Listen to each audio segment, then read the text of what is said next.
Hello, beautiful people. It is me, Tasha K with Goddess Day, and somehow we made it to the final day, day 5 of the Six Figure Summit. And I am so excited. By now, you understand what I mean by this six figure wealth movement. We see people talk about six figure income all the time. But who's really willing to put in the work to get to six figure wealth? And that is what I am passionate about. That is what the Six Figure Summit is for. So on day 1, we got started talking about your salary and your income. A lot of people are mad at their budget when it's really their income that's giving them all these problems. On day 2, we talked about believing in your budget. How can you, and believing in yourself, how can you create a financial future that you don't believe in? You cannot. On day 3, we talked about investing, and we talked about the fact that saving isn't going to get you there. You're going to have to make sure that your money is growing. On day 4, yesterday, we talked about how to leverage your credit. And today, this is actually one of my favorite days because people be talking all day across social media, but where is the action to back it up? So today I have 2 of my beautiful execution experts with me, and they're moms. Like, we all know that being a mom is like the freaking superpower of the century, and nobody knows how to get shit done like a mom. And so we have Georgianne Getton and Michelle Welch. I am so excited to have them. I absolutely love them to pieces. And I asked them here today because I know that they're not people who just talk about it. They really be about it. So I'll just have you guys introduce yourselves. Georgie, we'll start with you. Thank you so much for having me, Tasha. And so I'm a mom of 2. I have 2 kids, a 10-year-old and a 5-year-old. I'm a serial entrepreneur. My current company is called GSD Solutions, and we provide companies and small and medium-sized companies with the tools and technology. So whether it's systems, different SaaS and software to help them be more productive in their companies and better connect with their customers, as well as I have my personal brand, GSD with Georgie, where I create all sorts of content all about how to be more productive as well as efficient in your work and personal life. Productivity, efficiency, you're speaking my language. Love it. All right. Well, my name is Michelle Welch. I am also a mom of 2. I have a 10-year-old and a 5-year-old. Oh, Yes, I am a boy mom. So I have 2 boys. I own a residential and commercial cleaning company. I'm coming up on 5 years in May. I also own a business development agency. And we focus on the foundation building, creating systems and processes, as well as I'm also a high productivity coach. So I teach time management skills to high performing entrepreneurs that want to learn how to master their minutes so they can master millions. So I'm very heavy on productivity and stuff like that. So we is right here. And I also have a nonprofit called the Single Parent Purpose here in Florida. I am a single mother, and through my journey and everything that I went through entrepreneurship, I realized I didn't have any help, not the help that I needed. And I made a lot of mistakes because I didn't have that type of mentorship, but also the strains of being a single mother or a single parent. It's hard. It's something that I can't personally just put into words. It's just something that I didn't want to go into, but I knew more people needed help with. So I created this nonprofit to pour resources back into the city that allowed me to flourish and be who I am today. So that is me in a nutshell. Awesome. I love it. So I love that you guys are talking about efficiency and productivity because for women, I believe that this is extremely important. Energy management is the foundation for everything. Our plates are full, our cups are running over, we're doing so much work, we're excelling in so many different areas that it's hard for something not to suffer. And so I think that we have to talk about energy management, especially as women. And before we get into that, one of the things that I wanted to, point out to you guys is that one of the statistics that I share often is that 78% of Americans are living paycheck to paycheck. But if we break that down, that number is 81% of women are living paycheck to paycheck. And then if we break that down further, I haven't seen any official statistics on this, but we know that Black women are some of the largest consumers out there, that, people market their product to us because we know that Black women are going to spend money. So if 81% of all women are living paycheck to paycheck, I gotta imagine that number is higher for Black women. So what do you guys think when you hear that statistic? What comes to mind for you? Yeah, I'll jump in. For me, it's the fact that we see it every day, and I feel like this statistic and this information is a very double-edged sword, because especially when it comes to like being a Black woman, first of all, being Black, then being a woman, then being a mom, like you're just piling on a lot of these titles or labels, and then society kind of has this like, strong independent Black woman, and just this narrative that of what independence means, right? And so it's almost as if when it comes to like Black women specifically, folks don't want to offer as much support as we need, right? It's just like you're just expected to be this superwoman, expected to have it all, or expected to figure it out. That's what I'll say. People know that you're under resourced, but they're like, oh, you're smart, you're strong, you're great, you're independent, you're gonna figure it out. And so oftentimes the resources are not I wouldn't even just say handed to you. The resources are almost kind of dangled in front of you as like, you don't need these, or there's stereotypes behind them, whether it's WIC, food stamps, or just getting that leg up that you need, or the support, or this negative connotation around it, like, oh, you should be all strong, you should be all good. So that's the first thing I'll say, because you have to use the resources that are made available first, and then build yourself up from there. And it's often like looked down on, from various resources, from various angles, and it's just like, you have to struggle, and there's like almost an award that comes with like extra struggle. The more you struggle, the better you are. Great, deplete everything, including your mental health, but you're just a great, strong Black independent woman. And I'll stop there. Oh, it's crazy. I mean, they make it so uneasily accessible for us to have the proper resources that we need. And whether our white counterparts, whether they have the easy access, the easy way out, I mean, they don't have the struggle that we go through. And as a single mom of two, I didn't, and I grew up very well. My parents were entrepreneurs. They own their own businesses and stuff. I didn't know what struggle was until I had my first child. So I was going into a space of being, the Catholic school girl, and everything I had, everything I wanted, to now I'm a single mom, and I'm literally working 10 to 12 hours a day to support a child. And this was not supposed to be my life. So I could see why those statistics are like that. I mean, I was put into a situation where I'm a statistic, 2 kids, 2 different baby daddies. Neither one of them really do much of what they need to do. So it's just like being in that space. And the crazy part about it is my parents own daycares. So I saw this growing up, but my parents just hit their 30-year wedding anniversary. So a lot of people are like, well, your household, your mom, your dad. Yeah, but I was sheltered as well. So when I turned 18, that's when, I lost my virginity. I started partying and stuff. I was like, balls to the wall, let's go.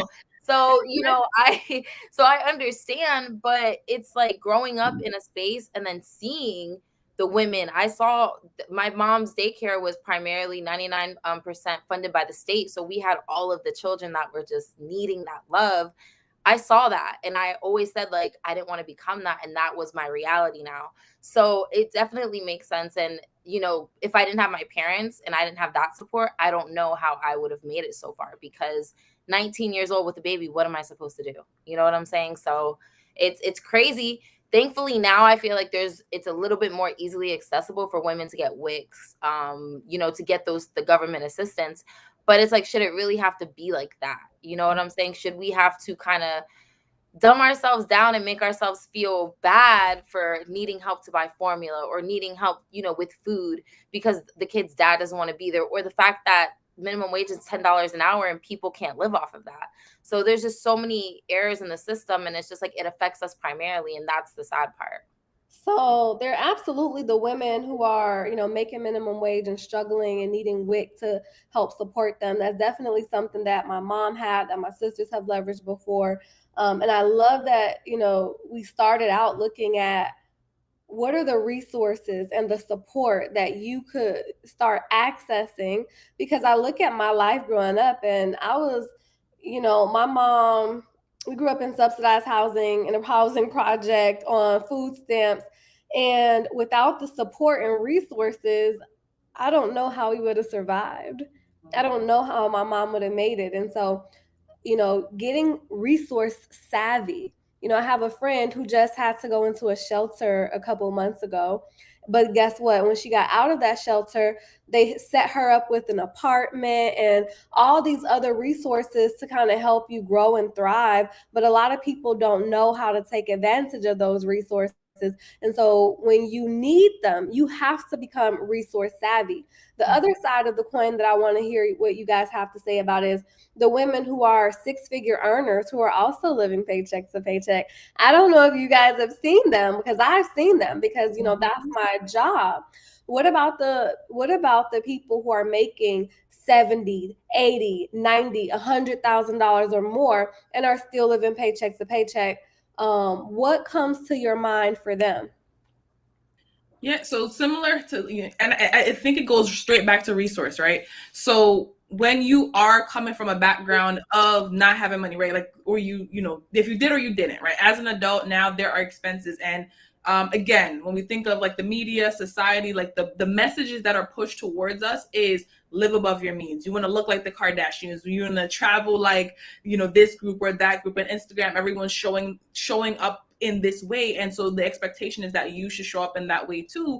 And so what we see is that, one, you may be making a lot more money, but are you living within your means or below your means, or are you trying to keep up with everybody else's thing that they're doing? So that's the first thing that you need to be mindful of, your budget, as well as, not because you're making more means that you know how to properly spend, save, invest, replenish that money, because the money could be coming in, but if it's going out as fast as it's coming in, then it's not adding up. You're going to be living paycheck to paycheck, and you're going to be confused. And these things can add up. And I think a lot of people don't see a physical representation of where their money is going and being spent, because, you buy lunch here and there, you buy dinner, you go out, and it's not to say don't do these things. It's just to be more mindful of how this money is coming out. You have auto pay on your Netflix, Hulu, Spotify, student loans. So by the time you add it up, yes, you're making, $5,000-$10,000 a month, but what's going out? $9,000.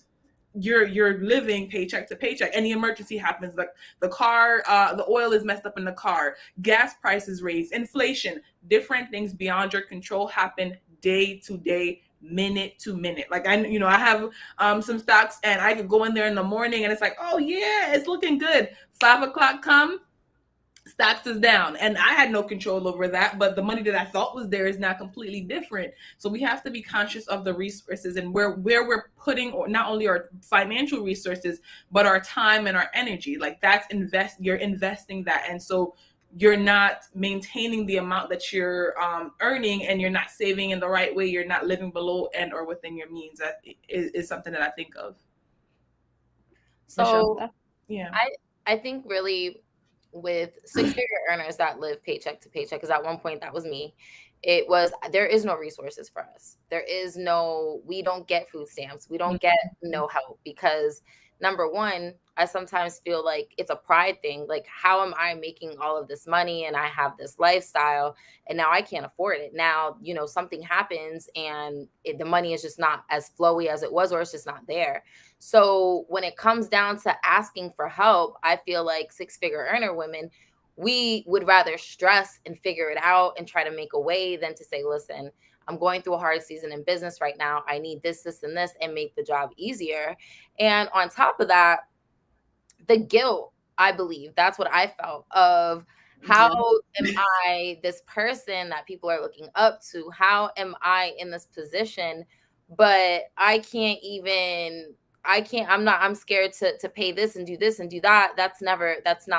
We did not get this far to be in this position. Mm-hmm. So, and I'm thankful now that I've learned money management. I learned organization of the business. I learned all those things, because what it did for me was it removed that anxiety that I placed on myself of being broke, because I started all of my businesses because I had to take money from my oldest son's piggy bank to buy my youngest son diapers. And that was my pivotal moment where I said, whoa, what are we doing here? So from there, I had to learn the hard way. You know, I had months where I was making $10,000 a month and I saw none of it because everything else was more important. Not paying my bills was important. Showing off was important. All those things that you noted, that if we're making this certain amount of money, we have to have a BMW. We have to show up. We have to have this. And it wasn't until 2 years ago that I was like, none of this matters. None of it matters because most people don't even have this. Most people that are posing and doing this, they're selling their soul, or it's not real.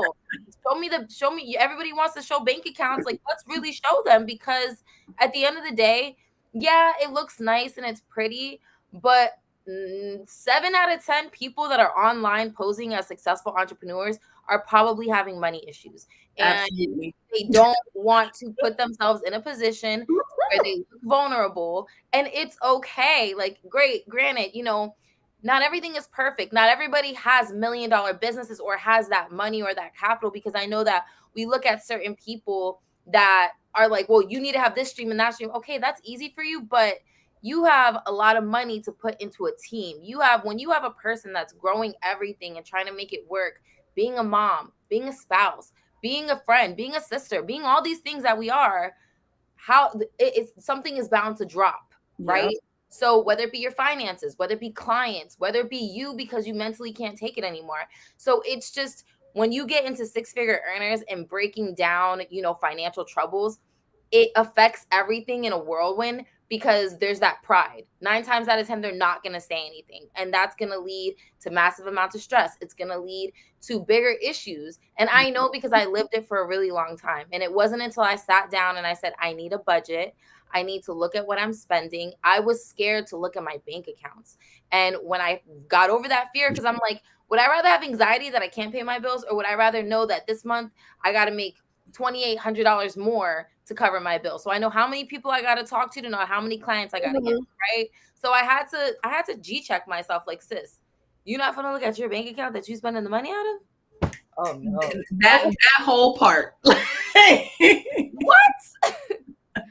So one of the main things that I took away from what you guys said is, like, just because you become a 6-figure earner, that doesn't mean that you're now superhuman or that you've arrived, right? Like, it's worse. Like, more problems. It's not like, you know, it's like, oh, I made it. And it's like, no, you're just at a different level. And what do we know comes with a new level? New devils. New devil. Come on now. More money, more problems. More money, more yes. problems. More expensive. We need to break this mindset. You know, I had not considered it before, but we need to break this mindset that just because you are now a high earner, that doesn't mean that you don't need to ask for help. That doesn't mean that you don't need additional support.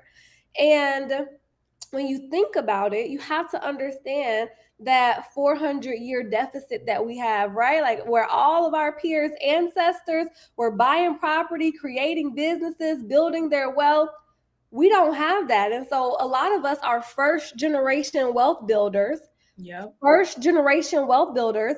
And as we're inside of this first generation wealth building and we get to that 6-figure status, it's like, you haven't made it yet. You still need a ton of resources, a ton of support. It's still going to take you so much time, energy, and effort to get to where you really want to go, to create the foundation that you're really trying to create. So one of the main things that I took away, just because you're making money doesn't mean that you don't need help.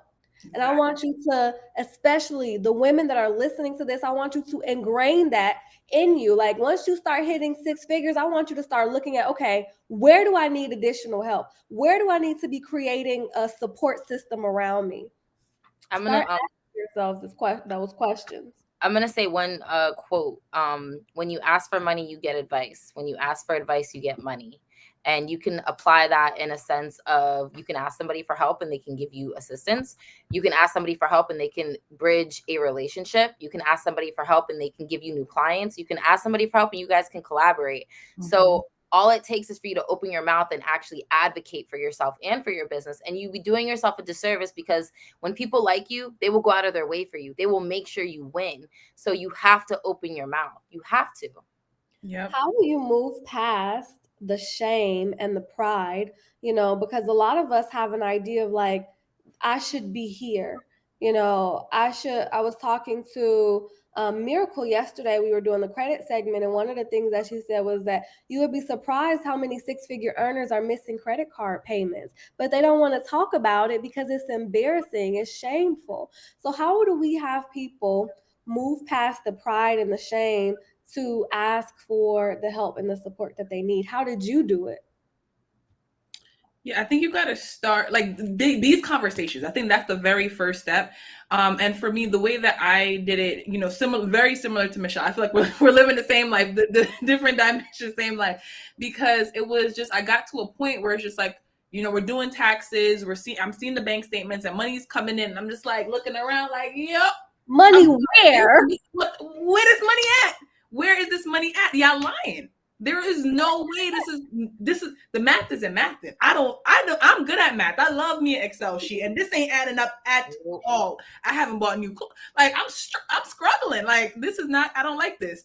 And so, I had to really check myself in the sense that first, if you're a first generation, like you said, wealthy person, or, you're achieving this wealth at a different age and stage, that's the first thing I would say. Age and stage is very important, because it's not like I could, when I had when we had our first six figures, when I had my first six figures, I was not like, none of my friends had hit six figures. Like no one knows how to handle that. My parents, so it's just like, you can't even go to your immediate regular support network and say, how do you do this and that, asking about like investing. They didn't know. Credit, they didn't know. Like no one knew this information. So I'm just like, damn, I gotta find people that knows this information and then start talking about it.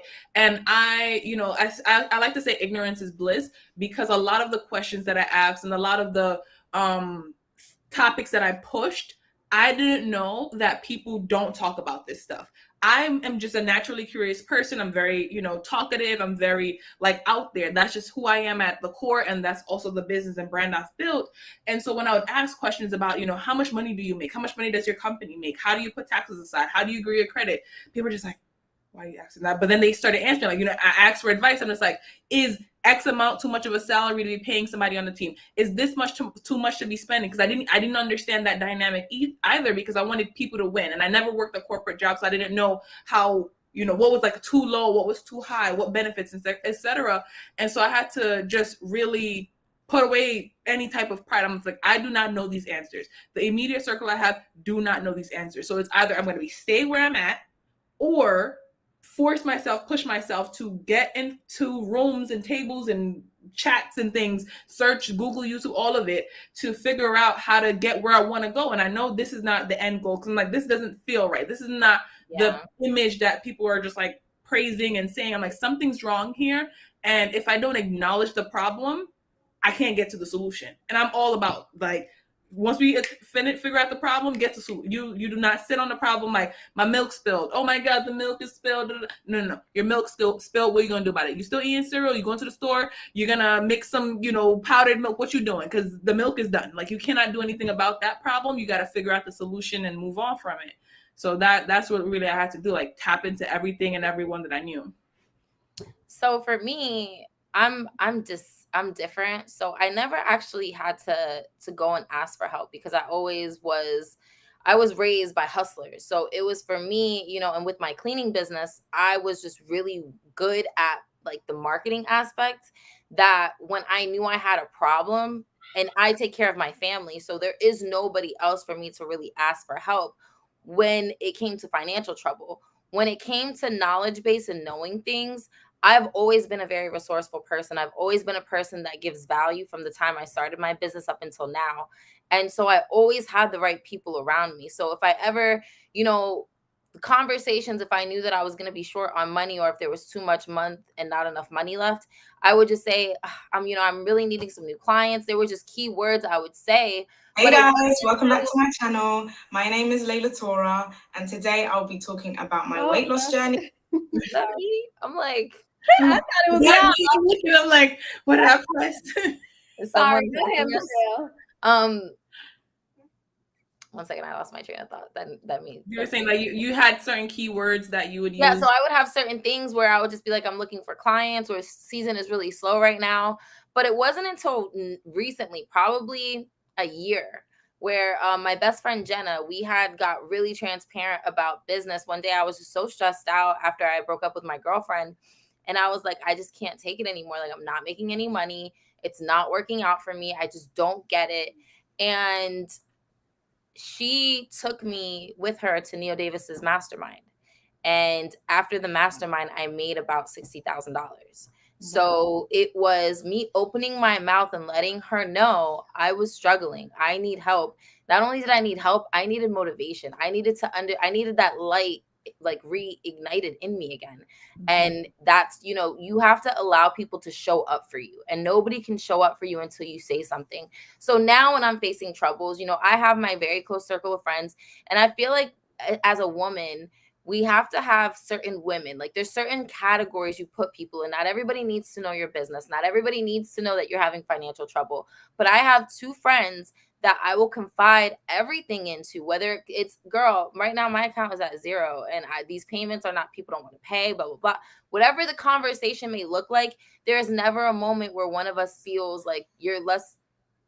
I'm so sorry, guys. My son is behind me and he keeps whispering. Can you please be quiet?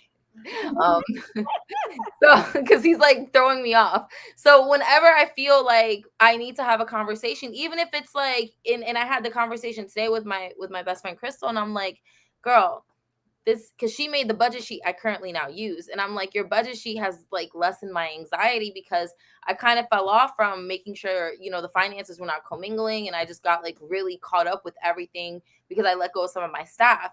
And so having her help me, she wouldn't be able to help me in this capacity if I didn't let her know to the extent of which the issue was. Yeah. So it's not just saying, oh, I need help. It's like, I need help. I am in the hole. I'm around the corner, and I really need you to act fast or whatever. And the great thing I think about asking for help is that, like Crystal, she does Facebook ads. Michelle, what product do we need to push? What ads do we need to set up? What do we need to do? So she's now able to also help me take whatever income I do have that I can put into marketing and flip that and get me in front of people and do what needs to be done. So it is essential that you find your tribe, but also understand that we go through things. Like, it is okay. Like, it's not always rainbows and butterflies. I'm telling you, especially when you don't have an investor, especially when you didn't come out with a large savings account. I didn't. I took a leap of faith. And 5 years later, I'm still standing, but God, I fell a lot. Jesus. And I'm thankful I'm here. However, like, there's other ways. You don't have to be strong all the time. Like, you're not meant to be this crazy person carrying the world on your shoulders. It's okay to rest. Rest is a requirement, not a reward. And it's okay to ask for help. Like, yes, you may have had bad friends, but I promise you, when you open yourself up to love, that is what you will receive in return. One of the things that I wrote down is like, don't struggle in silence. If you're struggling and nobody knows you're struggling, and you're trying to create this facade that you got it all together, and then silently you're upset that everybody is treating you like you have it all together, and nobody is trying to help you because you've been telling them like, I got this. And now you mad. Now you just mad. No, be real mad. But it's just become used to being Superwoman. That's the only type of face you know how to show people, and you don't realize that everybody is like, oh, that's my strong friend, and that in order for them to be able to experience you as something different, you have to say, excuse me, I need help. And you might have to say no, just like Michelle says, like, no, I really need help. You know, no, you got this. Like you were saying, Georgia, like, no, you got this. I've seen you before. I know you got this under control. Like, ma'am, hear me when I say I need help.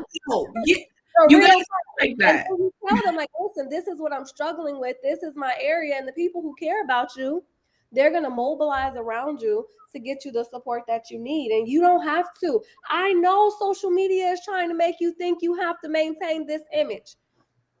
I know they want you to think that you gotta have the bundles and the eyelashes, and you can have whatever you want, but don't feel the pressure to have to present yourself a certain way in order to be worthy. You don't have to have the BMW. You don't have to have these, everybody's talking about rent is so expensive, but quiet as it's kept, it's because they want the high-rise penthouse apartments. Baby, you one more time. A high-rise penthouse apartment with the tall ceilings and the windows and the that's what happens. It's funny until you got that $3,500 rent payment that Thank you. And they're like, oh, rent is expensive. Baby, I know that there are $800 apartments and it's not the same, but before I could have the apartment that I have now, I lived in somebody's room, a stranger's room, for 5 years because I wanted to be able to set myself up for, being able to have the life that I wanted to have and never have to worry about money again. So don't worry about having to adhere to somebody's image. The only thing that you want to worry about is, for right now inside of this six-figure movement, is how can I create the wealth that I desire for myself, and how can I build a legacy for my family? So a lot of high-powered, high-earning women, one of the things that I run into a lot is that they are busy. And what that means is a lot of times they don't have the time to focus on their finances. So for me, I'm helping my clients not just have six-figure income, but to create six-figure wealth. And then their response is, I would love six-figure wealth, but I don't really have time to be in a program. Like I don't have time because six-figure wealth doesn't come overnight. You have to change a lot of habits. You have to put in place a lot of different systems. You have to start thinking in a different way. You have to start taking different actions. Like you didn't build the financial actions that you have overnight. You built them over decades, and it's not going to take me 1 2-hour session to change your whole life. Like, baby, I need 3 months to start. So what would you say to people who are like, I'm too busy, I don't have time, what do I do? Because I know that you guys are people who you make time for the things that you need to make time for. How do you do it? Oh, I'm gonna let Michelle go first. Girl, you see my face will always speak before I do. Listen. Yeah. Okay, you got time for Bay? You got time to sit your ass down and get this schedule together. You got time to go to brunch? You got time to sit down and get this schedule together. And I'm a coach, and I'm a mom, and I merge that together in my coaching. And I tell these girls, like, listen, I don't care what you think you don't have time for, what you're going to create your time for, which is why you're here, which is why I'm going to teach you time management and to understand productivity to the core of it, is that this is your life on the line. And I'm not joking with you. You have to understand, you can be here today, gone tomorrow, God forbid. But at the end of the day, you have an obligation to the children that in the legacy that you're bringing into this world, whether you choose to have children or not, whatever that looks like, you have an obligation. And as much as people may think they don't, you do. And for me, my parents made a lot of money, but they had nothing to show for that. So for me, I am the first one, the Mohican, because I am going to have everything to show for it. Whether, it's going to be business and well-raised children. My kids are set up. So for me, when I see someone say, I don't have enough time, I literally will sit there and say, okay, so what else are you doing that is so important that you must be making a lot of money that you don't have time to prioritize what needs to get done? The problem is that everybody wants to be booked and busy. No. We are productively producing. That is what we're doing. We are not wishing chaos on our lives anymore. We are not wishing this booked and busy lifestyle. That is not effective, guys. It's you want burnout, you want to fail, you really want entrepreneurship to show up. Do that. Be booked and busy. That's fine. But if you want longevity, if you want something that's going to last, if you want something that you can walk away from and go on vacation and live your best life and hand to somebody else because you don't want to run it anymore, or sell it because I want to start running businesses to get them up and sell them. Whatever that looks like, make time for it now. I'm going to be 30 years old this year. I'm going to be 30 and I've been in business going on 5 years. And if I had some of the mindset that I have now, even 2 years ago, I would have already been a millionaire. I would have already had the money. I would have already been investing. But everything else was more important. That image that they're talking about, that I don't have time to organize my business. I don't have time to sit here and deal with this. Now I do. Because now Michelle is a grown-ass woman. I'm going to be 30, right? I have a 10-year-old and a 5-year-old. I have big grown kids. I have big girl problems. And the last thing that I need to be concerned with is not knowing how to where my time is going and not understanding how important it is for me to show up and operate in excellence. We preach about showing up, but you have to show up in excellence. You showing up does nothing for me. It does not move me. Because listen, with my clients, if you don't have your homework done, if you don't get your shit together, I charge $100 procrastination fee for every occurrence. So you let me write that down first of all. Because $100 procrastination Because fee. time is money, baby. Time is money. So you mean to tell me that you invested a 5-ticket figure item? You invested that much money into me, and you think that you're going to fail because you don't want to do your work, and you think that I'm not going to charge you for wasting time? I need you to understand, because if you don't understand by me verbally telling you you're wasting time, maybe when the money is not in your pocket, like how you like it, you'll then understand that I'm not playing, and this life is not a game. And you have to be serious with people, because at the end of the day, if I'm giving you results, if I'm trying to show you a better life, I am a single mom of 2 kids. It's not a thing that I say proudly, but that's what my situation is. And I'll be damned if I reach a month that I can't take care of those boys, that rent is not paid, that lights are not on, that food is not here, that my parents don't have what they need. This is my obligation to take care of my family. And so when people see that I turn up about this, it gets them in that mood. So I constantly pour out like this, because it is not your year. This is not your month. This is not your quarter. This is your life on the line. And financial freedom is probably the best thing I've ever felt, because I know what it's like to have absolutely nothing to my name. And I know what it's like to have a bank account with $100,000 in it. And when you're not right within and you don't have yourself organized, prioritized, delegated, it don't feel good. It doesn't matter how much money you have, because there's not enough money to fix disorganization with your banks, with your money, with how you have boundaries for people, because all it takes is one person to come in and destroy what you've built because you're not organized. Like, that is just the thing. You have to make time. If you are going to make time for anything, make time for the thing that you invest time into. Your business is only going to give you, and your personal life, what you give it. So if you want to sit here and play games, but do it on your time, and stay away from the people that are really out here really trying to do it for themselves. And understand the impact of that. Like, don't be looking crazy when a year from now you in the same situation. It's like, that's what you planned for. Remember, like, that's exactly what you planned for. Yeah, and listen, you preaching to the choir with all of this. And you know, there's a quote that when I was younger and I used to go to karate, my coach would say, she was like, if you fail to prepare, you're prepared to fail, right? And so it's just like, that preparation is so key. And when, you know, the original question was just like, you know, what do you tell people when people are worried about time management or don't have the time to invest? I feel like I have hit, by some sorcery, some magic, some accident, hit almost every single stereotype at one point.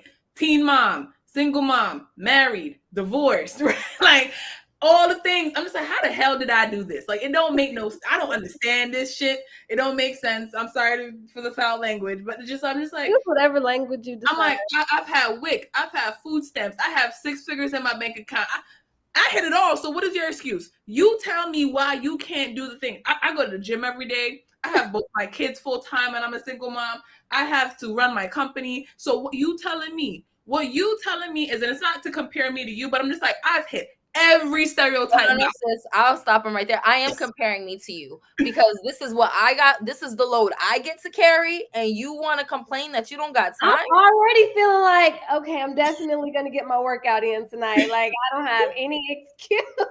There is, because life, there is no excuses. You either want it or you don't, and it's going to show with your actions. Because how is the excuse going to serve you anyway? It's like, people are like, you know, it's not an excuse, it's a reason. And I'm like, I don't really care which one it is. Like, is it going to get you the thing you said you want? Yes or no. It's like, don't try to do it. Just do it. I love that. Don't try to do it. Just do it. People are like, oh my God, how did you? I did it. Like I wanted to do it. I put my mind to it, and it's a double-edged sword in the sense that I know whatever I say I'm gonna do, it's gonna happen. So I'm very careful about what I say, and I even sometimes take back some of the things that I used to wish for, because now I'm like, I want to make sure that I enjoy these things and piece it out. I said I want to be on this list, go to that school. I did it all, and I'm just like, all right, I have to be very careful with my words, because when I put it out there and say I'm gonna do it, any means necessary, it's gonna happen. And so when I walk around, when I have myself surrounded by different people and they ask me how to do this, I'm like, well, you have to respect your calendar, put things in your schedule, be honest, be committed, show up with excellence, like you said, Michelle. Because if anyone could say they want these things, right? Anybody has them out, and anybody could, different abilities, but people can say what they want, but it's like, at the end of the day, how badly do you want it? And I'm not telling you to go and overwork and no sleep and all this jazz that people are saying. You could pace yourself out. If you say, I want to have a 6-figure income and build generational wealth, well, how do you want to do that? What are the steps you're willing to take? How fast can you move? How slow do you need to move? Does it need to happen 2 hours a day for the next 6 months, and then you could go full time and do whatever you need to do? Or are you able to stay up, right? Do different shifts,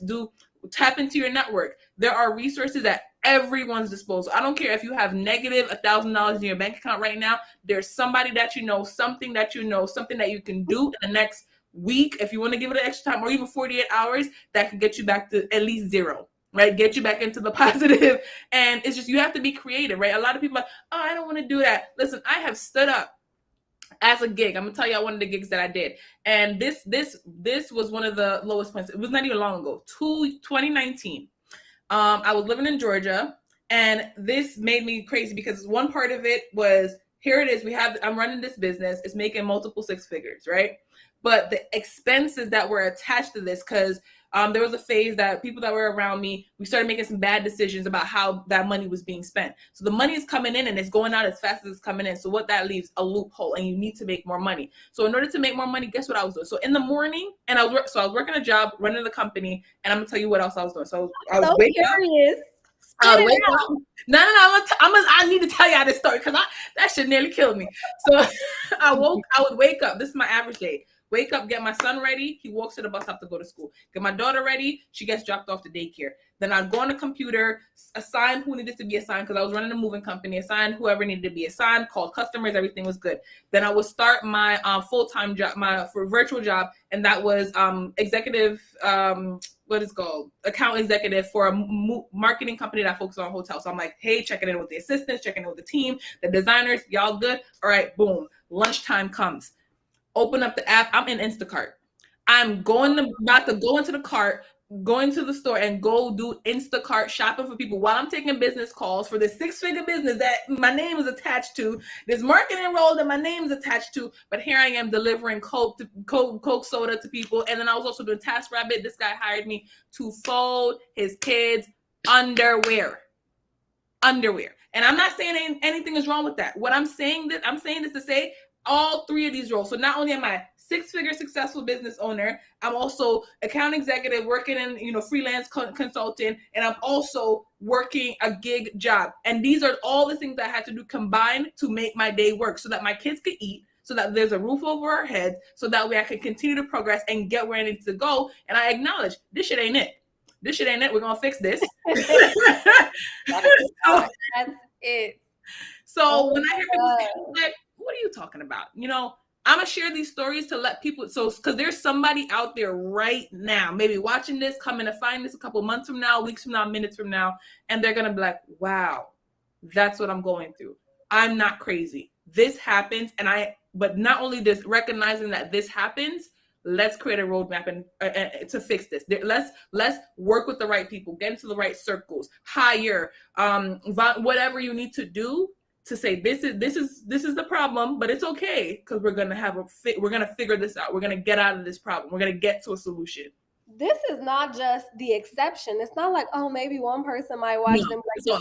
No, at least 50% of 6-figure earners are living paycheck to paycheck. Yep. 6-figure earners. That means if you see 2 6-figure earners, one of them is probably paycheck to paycheck. So this is not an uncommon conversation. This is a very common condition that people are dealing with.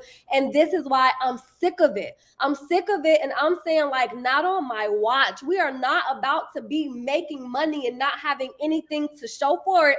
That era is done. The era where we are novices is done. The era where we, continue to spend money on the things that don't profit us anything, that's done. The times where we like, okay, I'm putting money in everybody else's pocket, but mine, that is done for Black women. I don't know what everybody else gonna do. I don't know. I feel bad for you, son, because I got 99 problems, but my money ain't one, okay? Right. Bars. Whatever they're gonna do, that's none of my business. But Black women are not going to continue to be some of the most educated people in America and some of the most financially unstable, right? The statistic says, I think this was 4 years ago, that the average net worth of a middle-aged Black woman was $5. And I'm just like, Black women prop up everything. Everything. Any industry you think of right now, us. Baby, we have the money.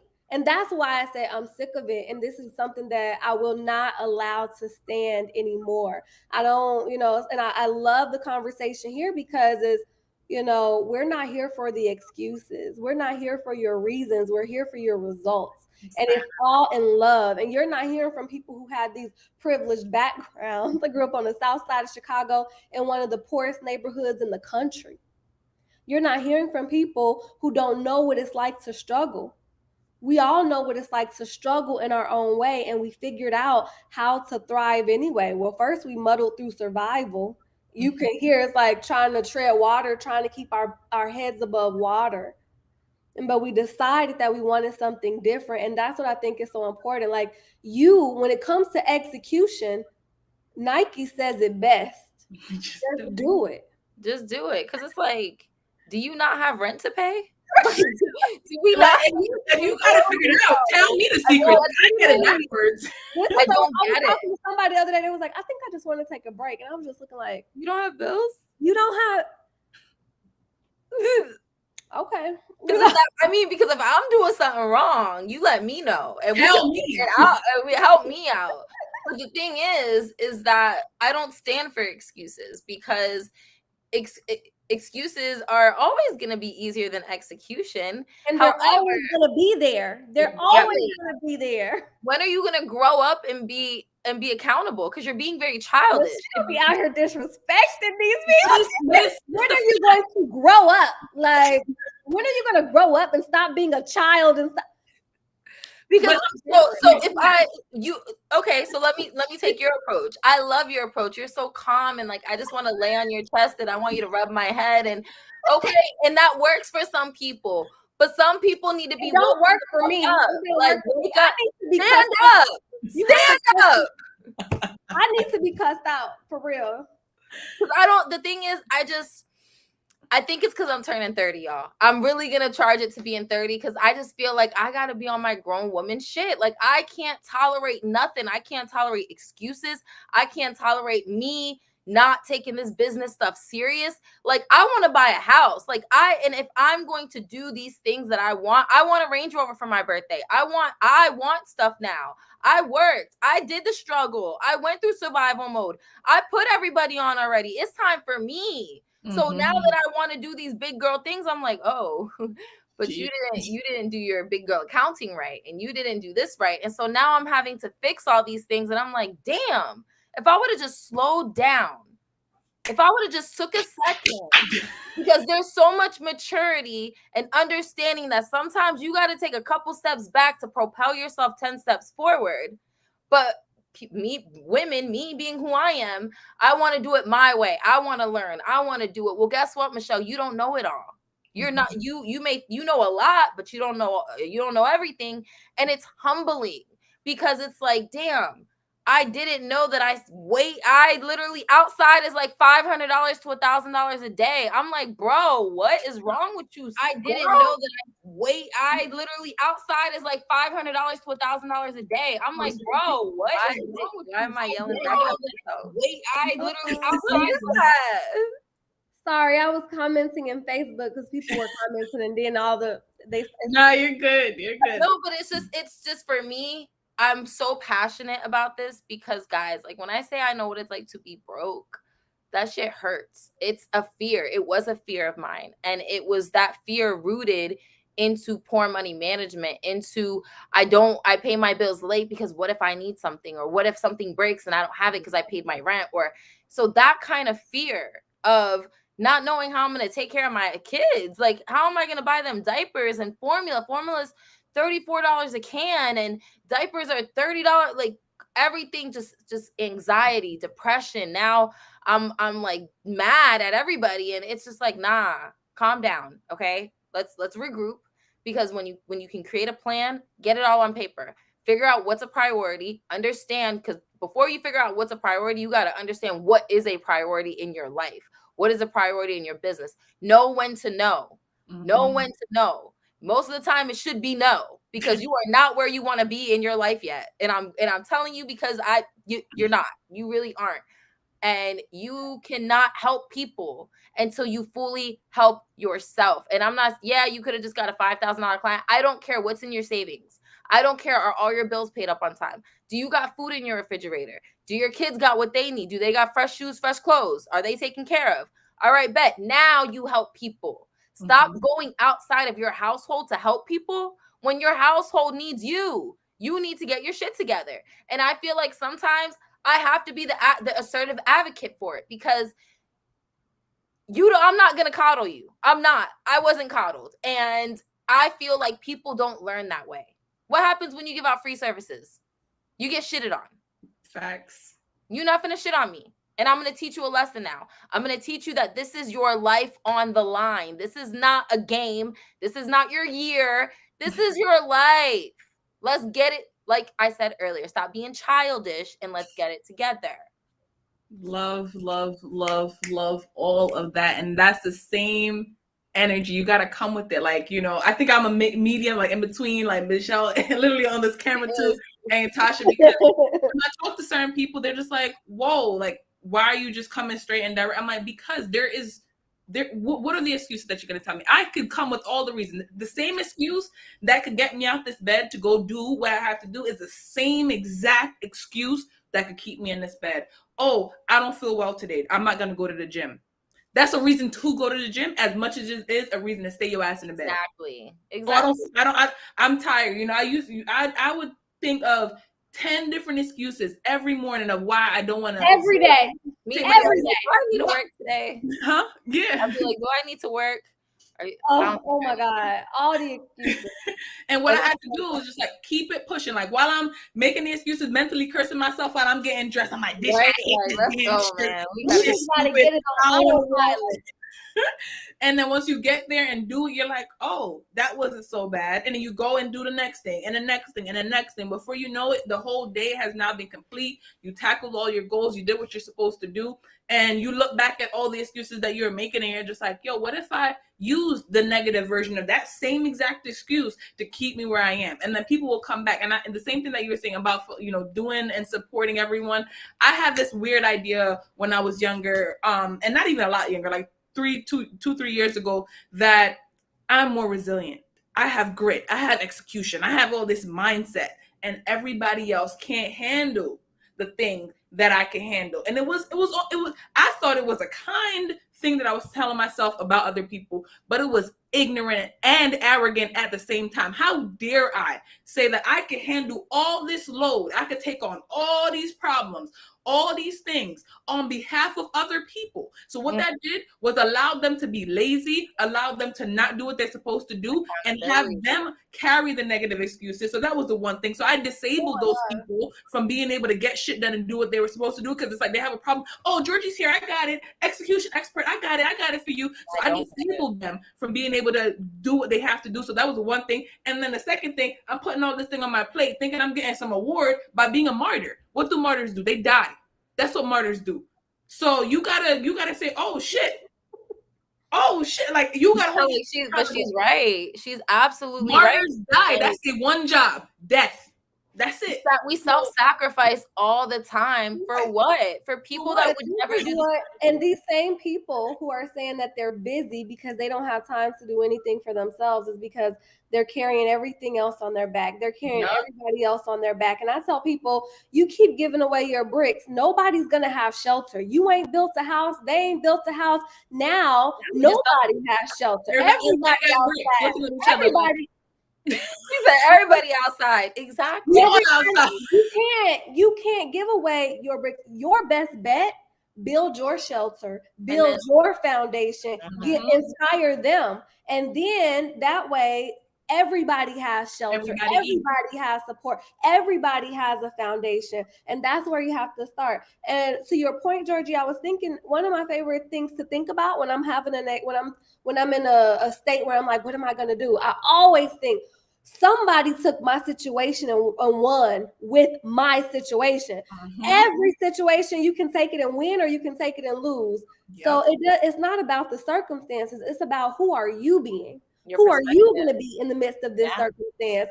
And so before we close out, I want you guys to share one of your best execution tips. And I want you thinking about all of the women who are going to be watching this and they're making, $60,000, $70,000, $80,000 plus per year. And they're doing all the things and they're helping all the people. And they're saying, I don't have enough time to get my finances together. And this is really what people tell me. I see them making $10,000 a month. And then they tell me, and I see that they don't have anything to show for it. And then they tell me, I don't know if this is the right time. And baby, I'm not the one to convince you because I don't do that. I'm not about to convince. If you can't see why this is not okay and something has to change, I feel that I degrade myself and I don't take on clients who are not ready. Because if you are not ready, I'm not carrying you on my back. You might be okay with carrying everybody else on your back, but I'm not. You have to, and I mean no disrespect. You have to come with a certain level of readiness. So what would you say to people who are like, they're not ready yet? They haven't mastered execution. What's your best tip for them? I would probably have to say, go to your foundation, go to the core of what you want, because if you That's literally one of the people who are watching, Ashley. Hey, Ashley, she literally just used the word foundation. So you guys it's your foundation, because you got to think about it, right? Imagine you build a sandcastle next to the ocean. You're constantly running to try to stop the water from coming up instead of just thinking, well, if I take it and either build a moat, or if I take it and build it a little further back where the shoreline doesn't reach, then I'll be in a safer place. But we get so compelled to want to have this business and have this lifestyle that we forget, like, you have to have a foundation. So for anybody that doesn't really know how to get started on getting to the nitty gritty of business foundation, business credit, anything business related, look at your personal life. Look at what's going on in your personal life, because your personal life is a direct reflection of your business life. If you're going through shit in your personal life, your business is going to be a shit show. I'm being completely honest. I don't care how many people are like, no, I have balance. No, because you're dropping the ball somewhere. So it's all correlative to each other. Make sure you're okay in your personal life, then you take it over to business. All right, what's happening in my personal life that's not working? I don't have money. All right, so let's take it to the business. What are our services? What are our pricing? Why are we here? Why are we here in this business? What problem am I solving for you? If you can't answer what problem your business is solving or the result that someone will get from using your service, that's your problem, because that's the bigger thing. You don't know what you're doing at all. So you really need to go down to the foundation, the core. What's my why? Why am I here? How much money do I actually want to make? When you think of that, please understand you need to be realistic. There is no need for you to set a goal. Initially, I want to make $20,000 a month. You haven't even mastered making $1,500 a month. So I'm going to let you know now that that's unrealistic and you're not going to get there. And if you do get there, it's going to be by the grace of God. And I'm not saying it's not doable, but we got to work smart and we need to be realistic. So set goals that you know you're going to be able to keep and attain. If you know that you're bad at social media and you want to plug yourself in on social media more, don't commit to 10 posts a day when you couldn't even do one. Start off with doing 2. Then when you can consecutively do it, add more on. Stop thinking you need to have it all figured out. You can start step by step, brick by brick, and understand every dimension of your business. Every business I have has a binder that has marketing plan, business plan, everything in it that you need, so that if something was to happen to me, or if I want to bring in a COO or whatever that looks like, I can literally hand them this binder and they know everything about my business, how I operate it, how I run it, how I want it to be ran, and they understand that. And so what I'm gonna say, and I'll finish up here, is get your foundation together. I don't care if you don't do nothing else. Get the foundation together, because you can fall as many times as you need to, but you won't have to start all over. You start from that point that you kind of broke down at. That is it. Just get that foundation and you'll be able to continue to build. And sometimes it's healthy to fail. It really is, because you learn what does not work for you anymore. And it's okay if something doesn't work for you. You're not going to be obsessed with the same thing all over again. Shit, I'm not. I get a new business idea every other day. But finish one thing before you start another. And that's just it. Get to your foundation. Awesome. I want to say the example that you used, I thought this was really powerful about the sandcastle next to the ocean, because this is how people actually are. Every paycheck, you're running to move the sandcastle. Every payday, they're like, in a state of chaos. And that actually creates a certain emotional state that we don't even realize it, but we become addicted to that state. And so when we say stuff like, I don't have time, it's actually because you're choosing to continue in that same vein. You're choosing to continue that same negative cycle. You're choosing to continue to struggle because you don't want to admit it, but it's something that you love about the chaos and the confusion that's there in your life. You'll get tired of it. Trust. And that's what readiness to me looks like. It's like you're tired of being tired, and you decided to do something about it. And don't get the fact that you fail confused with the fact that you don't have what it takes to succeed. Sometimes you're gonna fail. But that doesn't make you a failure. That just might mean you don't have the right resources, you don't have the right tools, you don't have the right support team. And that's the thing that you want to be putting in. So Michelle spoke to the business owners. Georgie, I want you to speak to the people who are out there working to the 9-to-5 jobs, and they're struggling with execution. What would be your biggest tip for them? I'm gonna take this and then when you have kids. You better answer him. What he say? It's my daughter. So my daughter. Oh, hi. She wanted more food. So I'm coming. Answer her. Okay. No, she ate already. All right, so we get back into this. That's the thing about kids. They hungry, and so you're gonna be out here struggling while they want to eat. And listen, don't let me show you my food bill per month, y'all. Because especially when they're in this age, they just eat. That's all. I'm gonna leave the mom stuff alone for a second. That's for another talk. But what I want to say to the people is, I'm gonna say 2 things, right? The first thing is delayed gratification is a treat that we have all forgotten. It's a sacred space that we've all forgotten, where we want it now, we want it yesterday, we want it fast, we want it big, we want it fancy, and we're not willing to do the work. So that's the first thing I want to say. People have to realize, like, everything is not Amazon next day shipping, right? Michelle just mentioned about, if you want to, your people are just like, oh yeah, I can't wait to make 6 figures. Have you made 4? Have you made 4? Have you ever had $1,000 client? You're talking about a $100,000 client and $1 million millionaire. How about you be $1,000 before you be a millionaire? Okay, so that's the first thing. Or how about you save $1,000? Yeah. How about you save $10,000 before you start listening to all the gurus talk about your $7 million, your $1 million life? You ain't Elon Musk, baby, and you're not gonna be him. You're gonna be yourself when you get there. So that's the first thing I want to say. And then the second thing is, I'm Jamaican, I'm Caribbean, and my mother used to say when I grew up, if sick not care, doctor not care. And what that means is, if the sick person, the person that's not feeling well, doing the right thing, how is the doctor supposed to care? So you have to be the first and the biggest advocate for yourself. If you're out here thinking I'm all good, well, guess what? Everybody else gonna look at you and say, oh, she says she's all right. When people say, how are you doing? And you say, I'm okay, but you know you're not. Well, guess what? They're gonna move through the day. They're not gonna say, oh no, you're not okay, right? We see this in certain relationships where it's like the person will say, you know, I asked them how are they doing, and just kept on saying, I'm fine, I'm fine, I'm fine, I'm fine. And then the person blows up and just is super upset. You're not fine. We are not okay. That's the answer. How are you doing? I'm not okay. And this is how I'm not okay. Allow people to help you. And you have to be your first advocate. If you go to the doctor, you know, when we talk any industry, people immediately think Black women got it, right? So, you know, we kind of coming back full circle. You go to the medical industry, they think, or we say, or my leg is hurting, you're not going to get no attention, and then your leg fall off, and then what happens? You got to say, my leg feel like it's falling off. If I leave this hospital, I'm going to die. That's how it feels.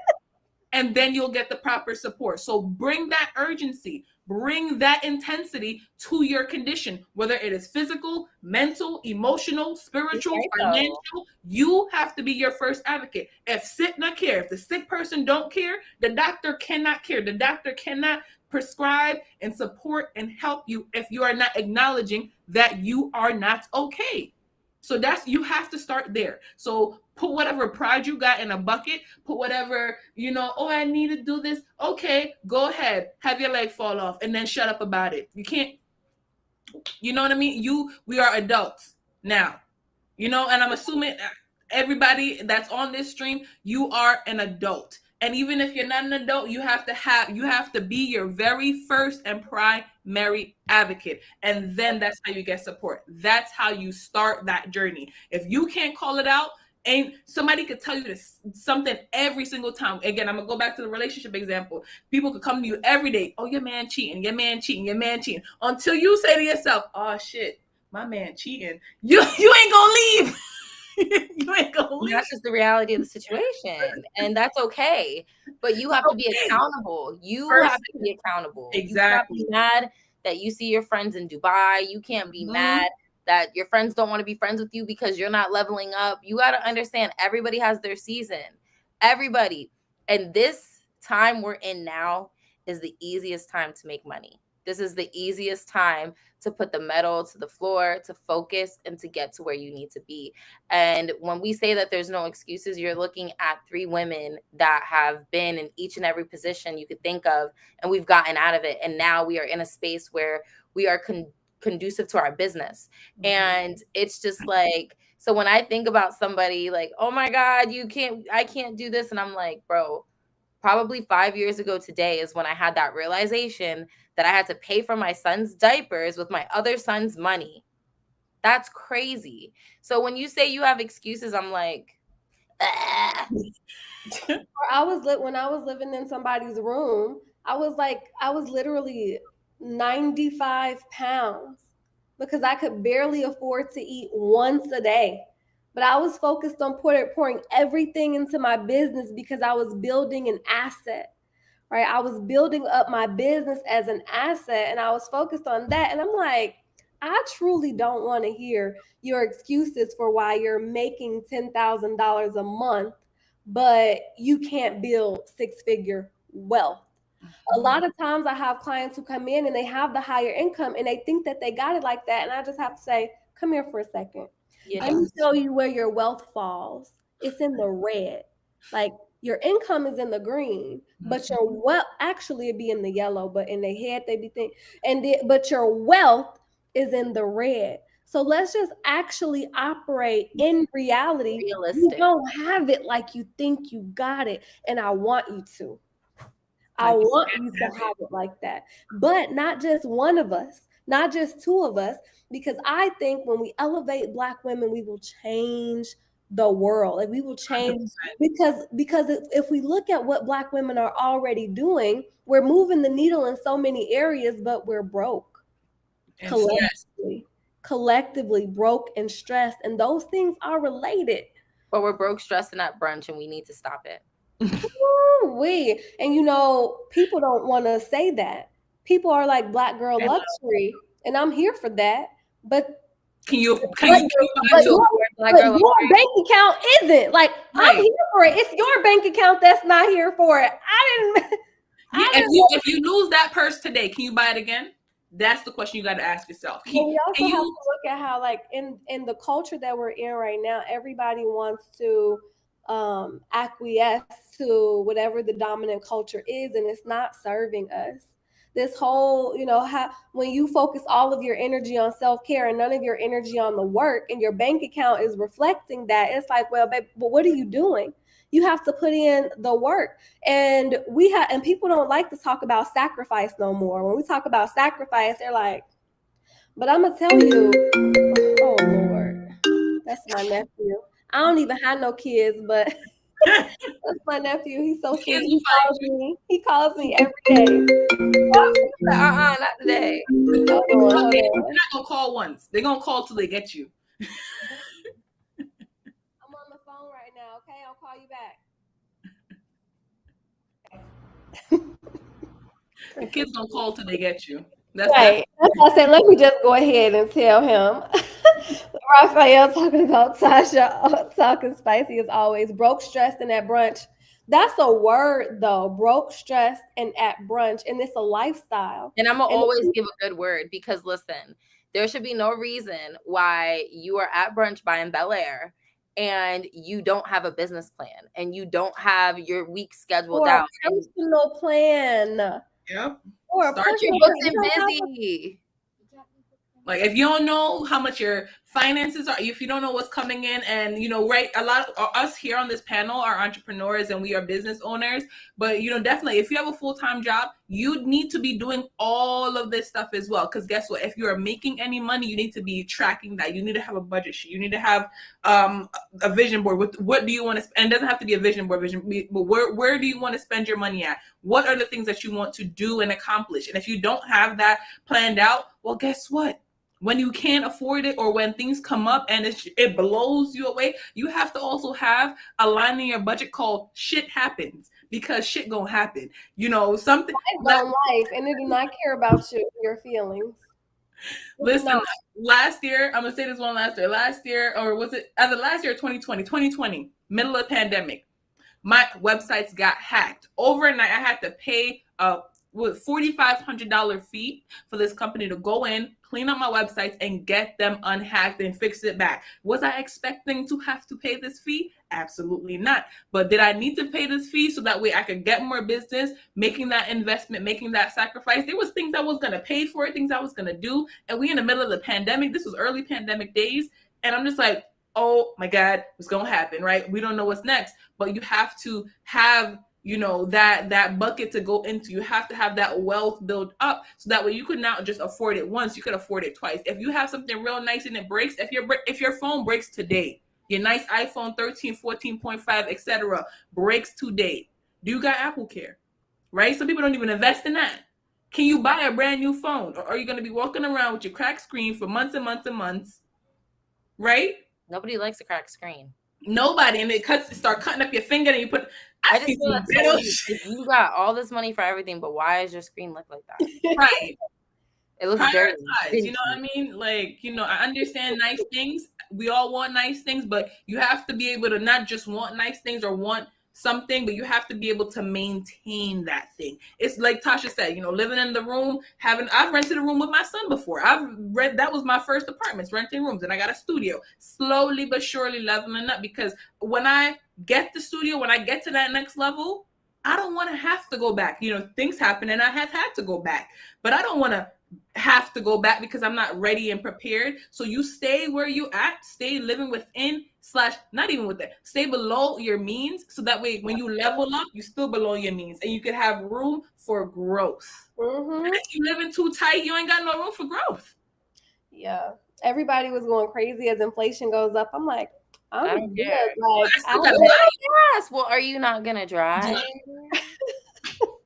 It's like, I have an eco-friendly car, and I did that on purpose. I didn't go out and get the gas guzzler, because I'm like, no, I don't want to have to focus on, I want to live below my means, because guess what? My intention is to never worry about money ever again. And that's what I promised my clients. And one of the last things that I wanted to say is that a lot of us have been spoiled with lies in the age of social media. We have, all of these gurus telling you to, how to create 6-figure wealth in 7 days, and it's like, That's not happening. You have to be willing to put in the work in a sustained way in order to see the results that you want to see. So when you're actually ready to have a different result, not just have something that's stringing you along or that's giving you a dose of motivation to make you feel good, but something that produces the results that you want to see, then that's when I want you to come see me. That's what the Six Figure movement is about. Helping all working professionals make sure that they can level up into six-figure wealth.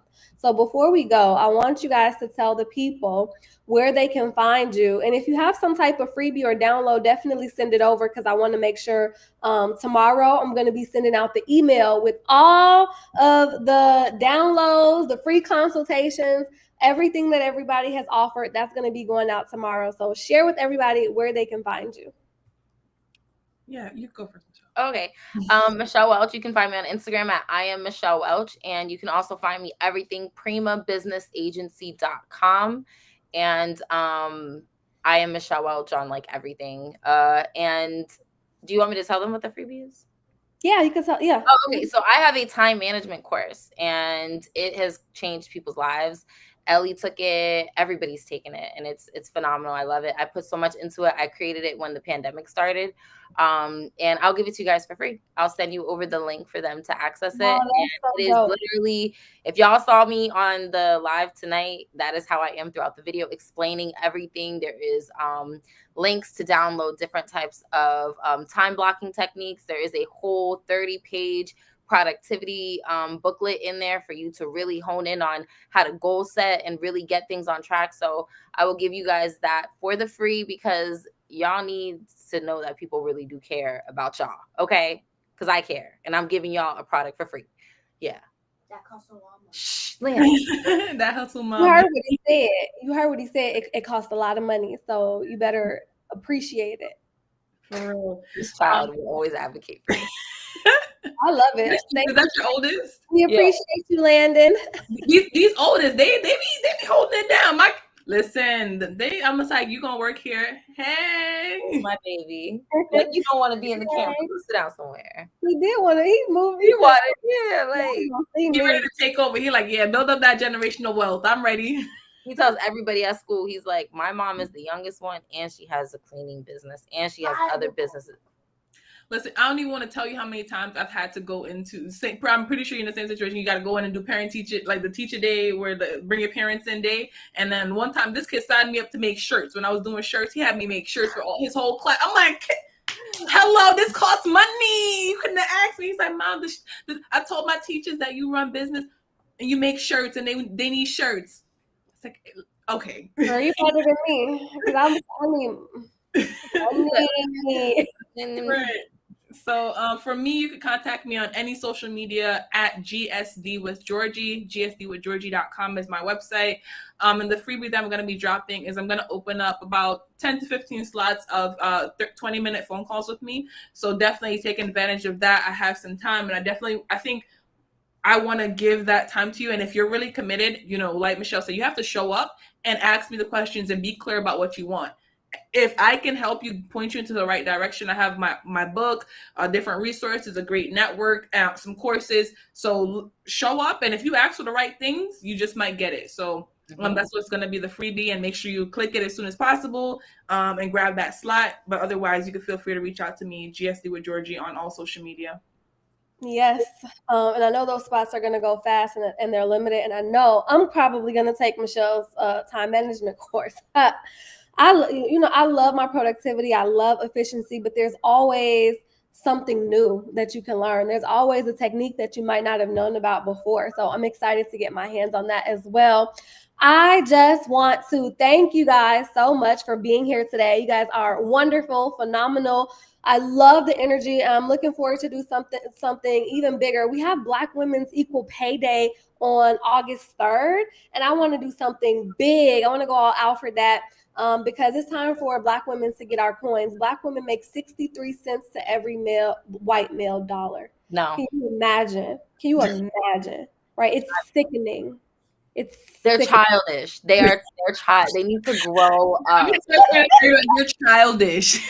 That needs to be a meet. You're childish. Grow You're up. childish. No, I'm probably gonna record this and make that a meme. Okay, so so I definitely, I want to build an army of people who are committed to women's success, and I think women's success is world success.